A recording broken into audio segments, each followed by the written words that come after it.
আকাশে এত পানি জমে কোথা থেকে, আর হঠাৎ করেই বৃষ্টি পড়ে কেন? কখনো ভেবেছো?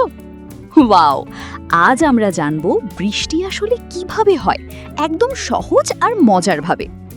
জানেন কি, আমাদের চারপাশে যে পানি আছে, নদী, পুকুর, সমুদ্র, এমনকি ভেজা মাটিতেও, সব জায়গা থেকেই পানি অদৃশ্য হয়ে আকাশে উড়ে যেতে পারে। যখন সূর্যমামা গরম গরম আলো দেয়, তখন পানি ধীরে ধীরে গরম হয়ে যায়, আর তারপর সেই পানি ছোট ছোট অদৃশ্য কণায় পরিণত হয়ে আকাশে উড়ে যায়। এটাকে বলে বাষ্পীভবন। ভাবো তো, আমরা দেখতে পাচ্ছি না, কিন্তু পানি চুপি চুপি আকাশে উড়ে যাচ্ছে। এখন প্রশ্ন, আকাশে গিয়ে সেই পানি কোথায় যায়? ওয়াও, ওপরে ঠান্ডা জায়গায় গিয়ে সেই বাষ্পগুলো আবার ছোট ছোট পানির ফোঁটায় পরিণত হয়, আর অনেকগুলো ফোঁটা একসাথে জড়ো হয়ে তৈরি করে মেঘ।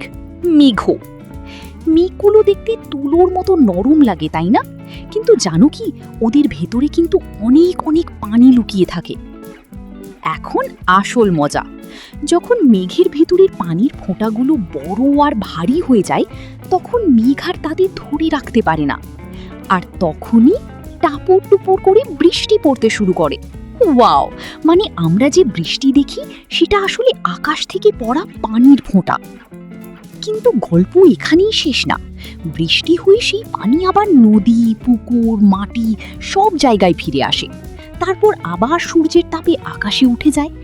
এই পুরো ঘুরে ফিরে আসার প্রক্রিয়াটাকে বলে পানির চক্র। এটা কিন্তু থামেও না, চলতেই থাকে বারবার। ভাবো তো, আজ যে বৃষ্টির ফোঁটা তোমার হাতে পড়লো, হয়তো সেটা আগে কোনো সমুদ্রে ছিল বা কোনো পাহাড়ের উপর। কি দারুণ না?